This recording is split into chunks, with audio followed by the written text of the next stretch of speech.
Welcome to Rants TV. Hi guys, nandito po tayo ngayon sa Parklinks in Quezon City. Please samahan niyo po ako mag-update dito sa ongoing construction ng flood control project sa kahabaan ng Marikina River West Bank. Ayan po.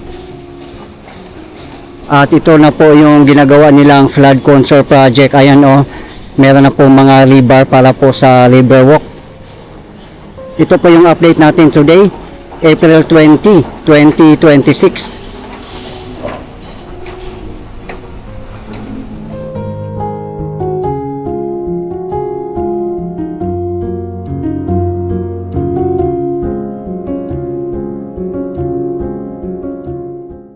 2 weeks ago, dito po tayo nag-update at ito na po ang development niya.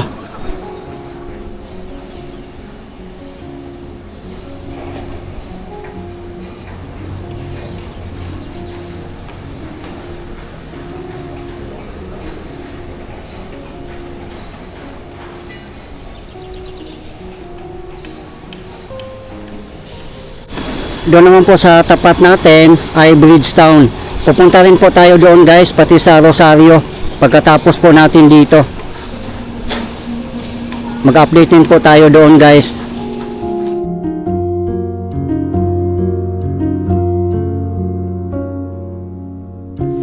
Ayan, may napakalaking barge at backhoe, nakatambay po siya.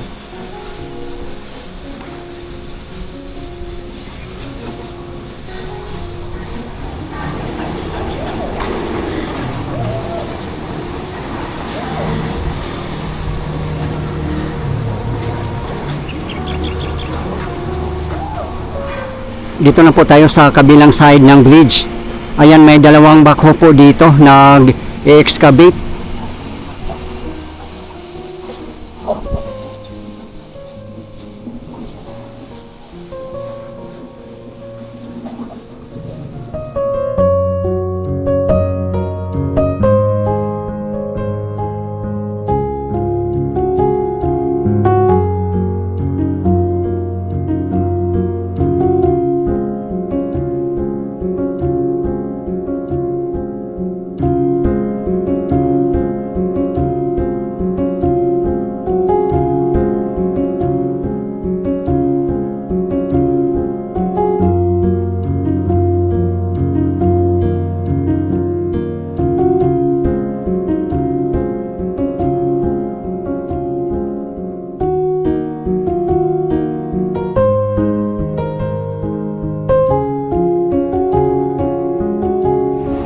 Yung mga matataas na building naman po nakikita natin sa harapan natin, yan po ay sa Eastwood in Quezon City pa rin po.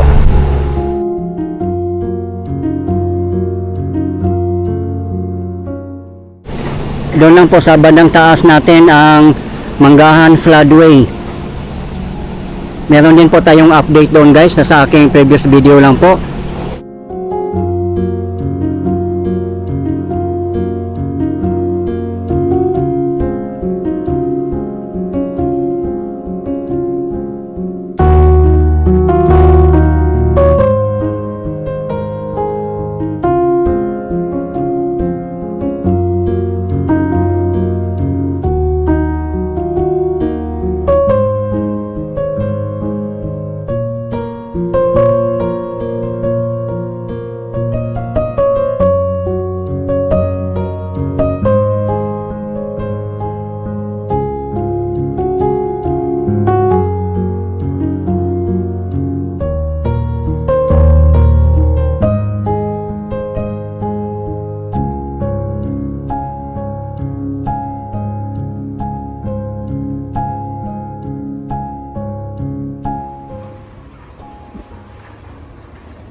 Mababaw na rin po ang ilog dito, oh.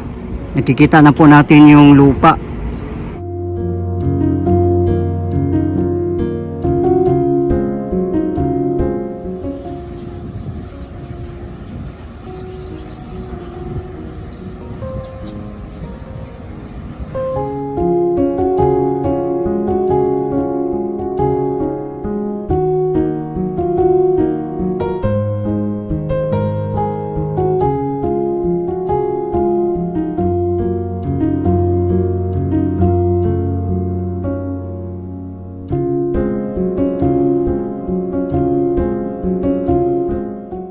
Parklinks is a 35-hectare mixed-use development that straddles the Pasig, Quezon City boundaries in the Philippines. It is a joint project of Eton Group and Ayala Land, located on the banks of the Marikina River in the eastern part of Metro Manila. The riverfront development is the biggest along the segment of C5 Road north of the Pasig River, and is planned to contain a 3-hectare central urban park, an esplanade, river terrace, riparian gardens, and bike trails designed to make it one of the greenest urban estates in the Manila metropolitan area.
Ayan po ang ongoing construction ng Parklinks Mall. Nakaharap po yan siya guys sa C5 Road.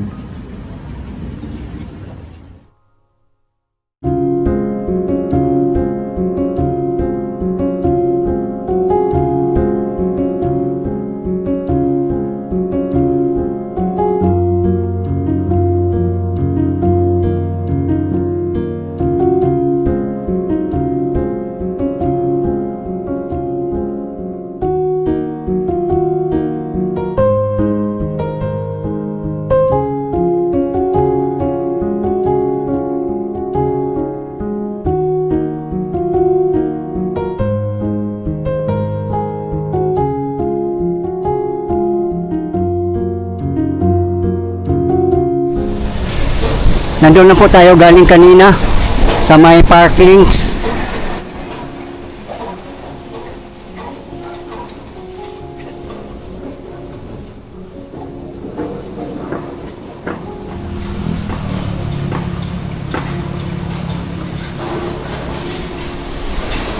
Dito naman sa side ay meron na pong flood control dito. Ayan po, oh. Yung na lang sinasara po nila ngayon, hindi tayo pwedeng dumaan dyan na area dahil po sa ating safety. As you can see, meron po malaking construction.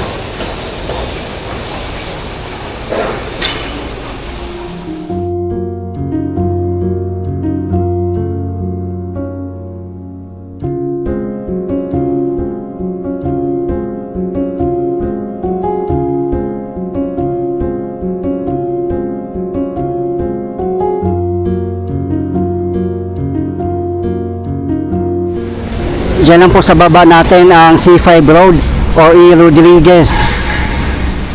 Ayan naman po ang Opus Mall, one of the luxurious malls in Metro Manila.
Ang dami pong nakalutang ngayon na water hyacinth.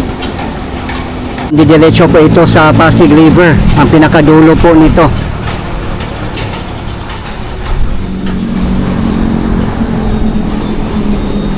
Diyan po nasa, I think magpapagawa po sila dyan ng esplanade. Sa ngayon po ay hindi pa po nagagawa, abangan na lang po natin guys. Pero sa kabilang side naman po, meron na pong flood control doon. Ayun, no. Tara guys, baba po tayo dyan sa flood control. Doon po tayo dadaan sa may Barangay Rosario.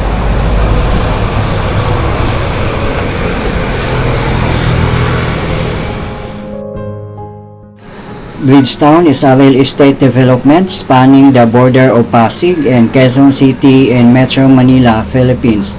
It is a mixed township and business park, situated in a former industrial area on both banks of the Marikina River near the junction of Eulogio Rodriguez Jr. Avenue or C5 Road and Ortigas Avenue or R5 Road.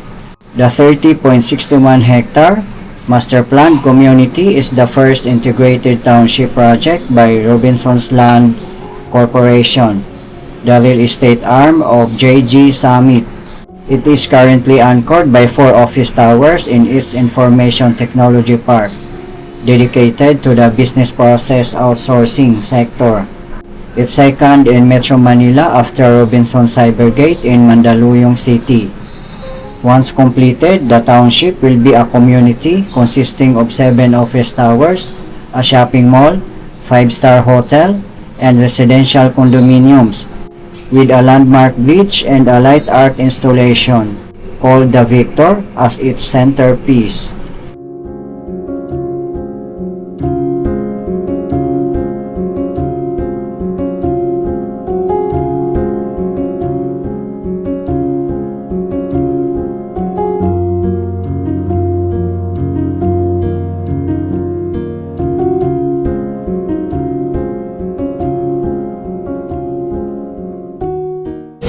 Dito na po tayo guys sa baba ng Rosario Bridge. Ayan, ito na po sa harapan natin ang flood control na napakaganda. Pasig Marikina River Channel Improvement Project Phase 3, funded by Japanese ODA loan as token of friendship and cooperation between Japan and the Republic of the Philippines, March 2018. JICA, Japan or Official Development Assistance, and DPWH.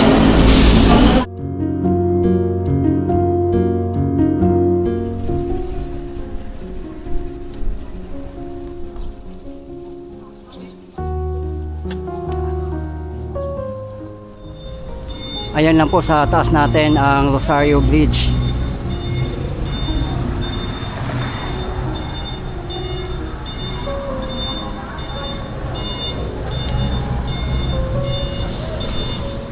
Dito po tayo magsimula guys sa pinakadulo ng flood control ng Barangay Rosario in Pasig City. Ayan po, nakasarado na po siya. Yun naman po sa tapat natin ay C5 Road po yan dyan na area. Sa may Chendisitas po yan na area dyan. At ito naman dito sa Riverside ay ang dami pong mga talahib na dito. Medyo makipot na rin po ang ilog dito. Ayan no. Hindi pa yata nagkakaroon ng dredging dito.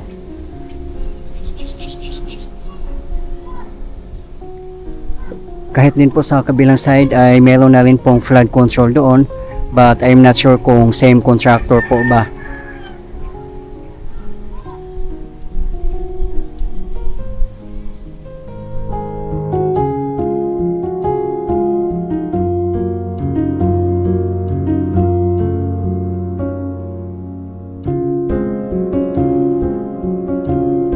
Ang flooring po pala dito sa riverwalk nila ay naka-asphalt.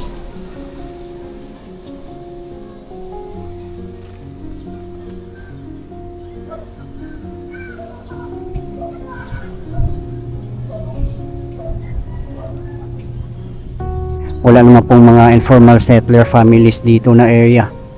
Ang mga kabahayan po ay nandyan na po sila lahat.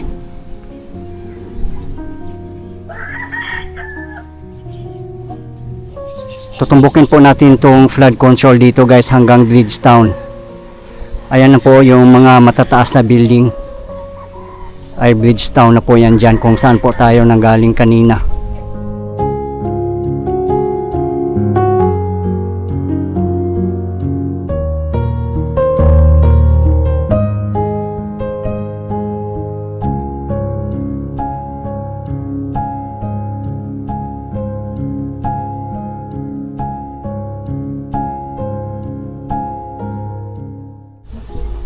May lubak na rin po pala dito oh. Ayan.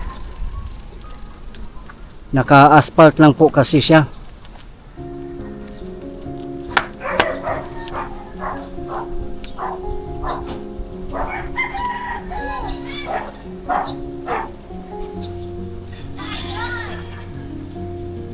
May idea po ba kayo guys kung sino po ang contractor dito? Pero matagal na rin po siya natapos nung 2018 pa. So 8 years na po ang nakalipas.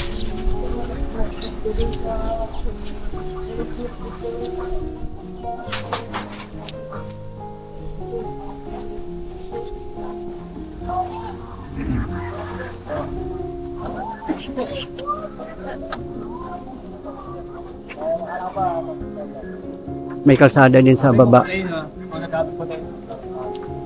Sabing doon eh.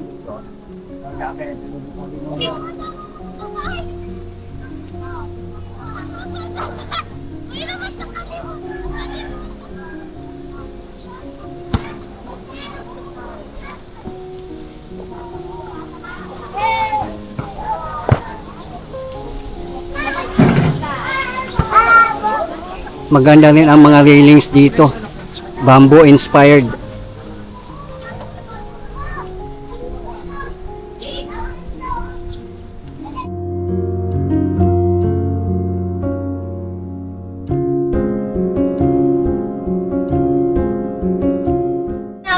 Dito naman sa Riverside ay solid concrete po ang railing dito.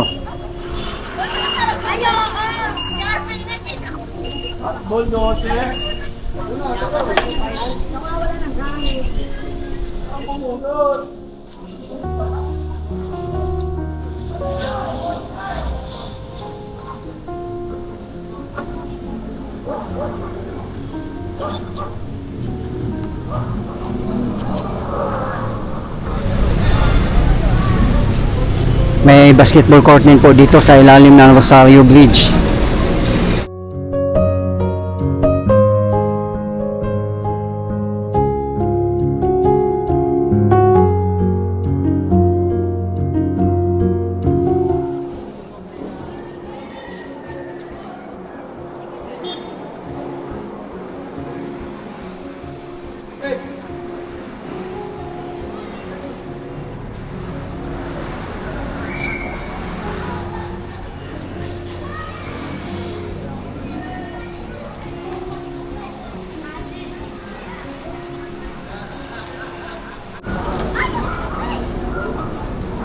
Yan dito sa Riverside, ang dami ring mga nakatanim dito, mga saging, may mga gulay din. Dami ring nakatira dito na area. Pakisobra ka dadalhin sa'yo ha.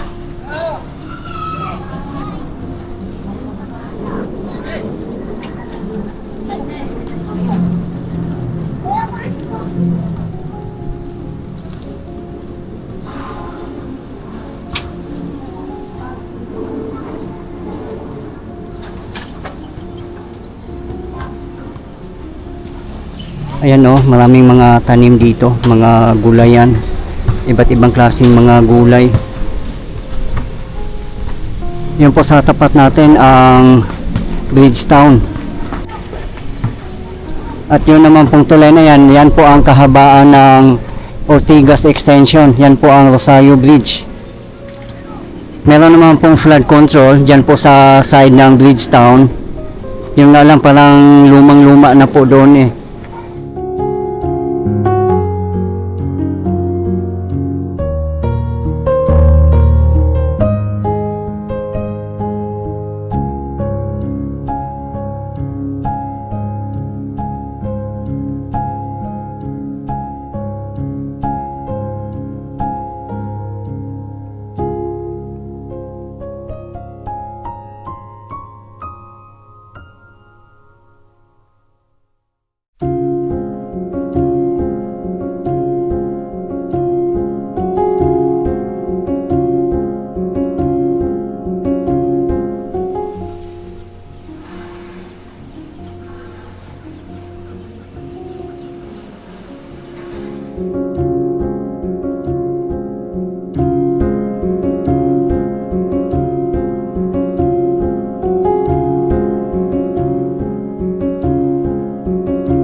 Mahaba-haba din po ang flood control dito, almost 1 kilometer din po.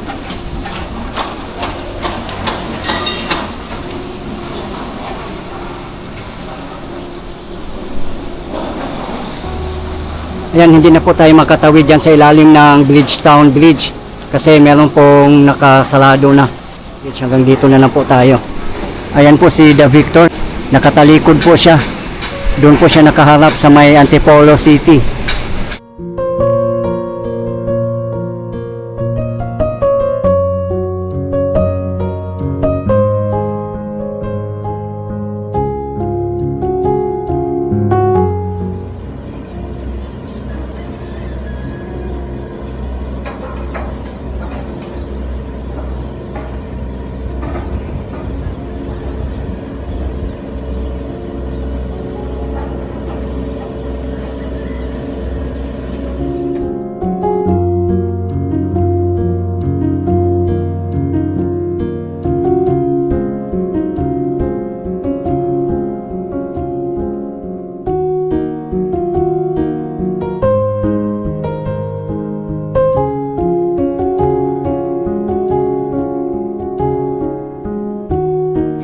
Ayan po ang temporary Pasig City Hall.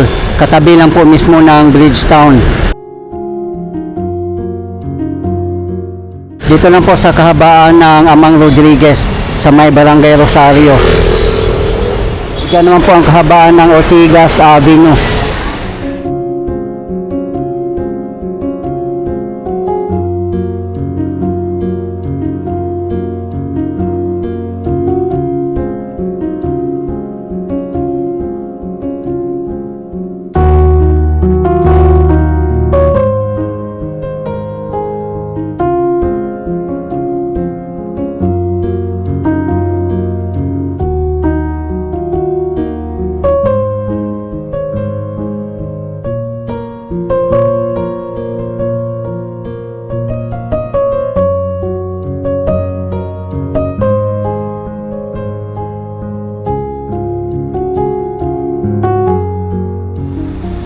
Okay guys, ito po yung latest update natin ngayon dito sa Parklinks and Bridgetown as of today, April 20, 2026. Maraming salamat po sa patuloy yung suporta at panonood ng aking mga videos. I really appreciate po. At hindi po ako magsasawang i-update kayo lalong-lalo na po sa mga government infrastructures. Mabuhay ang Pilipinas. Okay guys, thank you for watching and keep safe everyone.